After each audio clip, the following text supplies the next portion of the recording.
Hey, what's up everyone? Aubrey Trades here, and today I want to talk about how I used the Volatility Index to make an extra $675 on Friday trading SPY weekly call options. Let's get into it. Now, before we get started, you should be familiar with the Volatility Index, or the VIX for short. This trades inverse to the SPY. As the SPY goes up, the VIX goes down, and vice versa. Here, you can see on this weekly chart, we recently had a breakout of this downtrend. And here, in this range, at these highs, this is March 2020 peak COVID fears when we hit this 50s to 80s sort of range. And if we zoom out, the last time we were in that range was 2008, 2009 peak financial crisis. So I don't think we're going to get to that level of insanity. But, you know, when we're in this elevated volatility environment, you have opportunities to make some money trading against the SPY, especially with weekly calls, using the Volatility Index as like a leading indicator, because it does react very well to key levels. I mean, even last week, you can see how we had this breakout, and then it tested, and then went to this next, key level here. Even down here, right? Now, we were kind of channeling between, that 19 and that 20 area, and then gapped up over it. So how did I use this on Friday? Well, here's our Friday 10-minute chart of the SPY.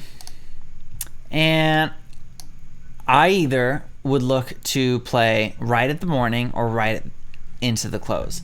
So I noticed as the day was going by, we were hovering around this key level in the 30s, 31s. And once we broke out around 10:30, and then 10:30 here, right? We break down some more, clock new lows, and then I'm just waiting. I'm thinking, let's see how it goes.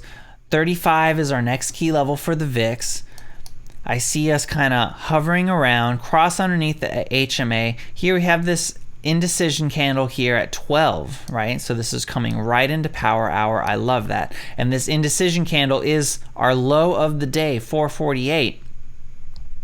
But next, I see we start to cross underneath the 515 EMA, which is our break. The rules are if this 513 EMA holds, the trend holds. So I'm like, okay, odds are we're now gonna retest. We're pretty extended. We're going to retest prior resistance as support. So now I'm looking to get long. And this is about 1210, okay? So 1210, you have this firm descending trend line. And I'm looking to get long for this trend break. I'm going to zoom into a 1-minute chart. In the 1-minute chart, you see from the lows of the day, we now have clocked 2 higher lows. So high odds, you can just get in. It's either going to work or it's not, and you're going to know immediately. So once I start to see that candle, once again, right here, and it's about to close, that's when I look to get long. And I get long 450 calls right here at 417 for the contracts, right? Get long 417, knowing if it doesn't work, I'm going to get out. I'll lose, maybe 10 cents a share or something. And I just look for a scalp. So 1, 2, 3 minutes, you get about $1 a share, and I get scaled out at 436 and at 449. And that's it. Real easy. And again, I'm just looking for the quick scalp. This did continue running all the way into VWAP, and the premiums did reach like about 480. And then you had an even better play, in my opinion, which was the confirmation move, the retest of this descending trend line with the higher low. And then you had the premium pricings go all the way back down to that 412, 414 area, and then rally into the close. And those premiums went all the way about to like 510, 520. Now, I didn't take advantage of this because this was my last day trade in that margin swing account.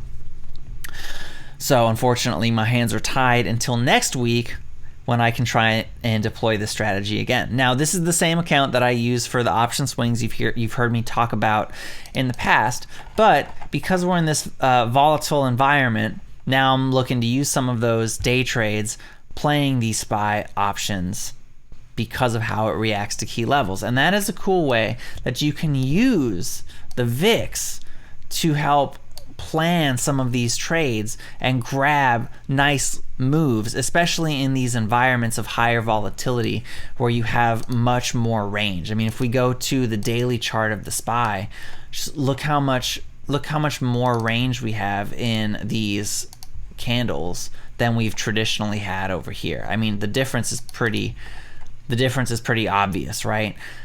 Like, so when you have all this range, opportunity to take advantage of, right? Other things you can do is play like UVXY. You can get long, which this tracks the VIX. So if you want to play the VIX breakouts, you can get long into this, or you can get long into SVXY, which goes up as volatility goes down. Now, we'll go into that a little bit more for another video, possibly the Sunday night watch list, but I just wanted to share with you something that my focus has been on and how I'm using the VIX and the SPY together to make some extra money in this high volatility environment. So that's all I got. Thanks so much for watching. I'm Aubrey Trades. If you got value out of this video, please hit the like button, consider subscribing, and leave me a comment down below. Let me know what other types of content you want to see from this channel. Thanks again. I'm Aubrey Trades. See you in the next video.